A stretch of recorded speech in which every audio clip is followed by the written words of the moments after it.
வணக்கம். இப்போ என்ன ஜூஸ் போடுறேன்னா திராட்சை பழ ஜூஸு. இதுக்கு 1/4 கிலோ திராட்சை எடுத்துருக்கிறேன். இதை ஃபஸ்ட்டு நல்லா ஒன்று ஒன்றா எடுத்துகிட்டு நல்லா கழுவிட்டு 2 தடவை கழுவிட்டு வந்துடும். கிரேப்ஸை பிச்சு போட்டாச்சு. இப்போ 2 தண்ணியில் விட்டு கழுவிட்டு வந்துடலாம்.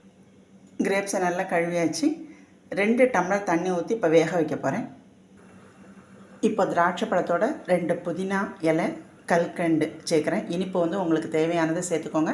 பழத்தை ஒன்று சாப்பிட்டு பார்த்துட்டு சேர்த்துக்கோங்க. புளிப்பு அதிகமாக இருந்தால் சுகர் கொஞ்சம் கூட போட்டுக்கோங்க, கம்மியாக இருந்தால் கம்மியாக போட்டுக்கோங்க. இனிப்பு உங்களுக்கு தேவையான அளவு போட்டுக்கோங்க. நான் கல்கண்டு சேர்க்குறேன், நீங்கள் ஜீனியும் சேர்த்துக்கலாம். இப்போ கொதி வர ஆரம்பிச்சிருக்கு. ஒரு 20 நிமிஷம் நல்லா கொதிக்கட்டும். அப்போ ஜூஸ் நல்லா இறங்கும். நல்லா வெந்துருச்சு. இப்போ ஒரு மத்தை வச்சு நல்லா மசிச்சுக்கலாம். மேஷர் வச்சு நல்லா மசிச்சுக்கலாம். நல்லா மசித்து ஃபில்ட்ரு பண்ணி எடுத்தாச்சு. இது இப்போ ஒரு 10 நிமிஷம் கொதிக்க விட்டுருவோம். நல்லா ஆறினோன்னு லெமன் ஜூஸ் சேர்த்துக்கலாம். ஃப்ரிட்ஜில் வச்சு குடிக்கலாம், அப்படியே குடிக்கலாம். Grape juice ready. நன்றி.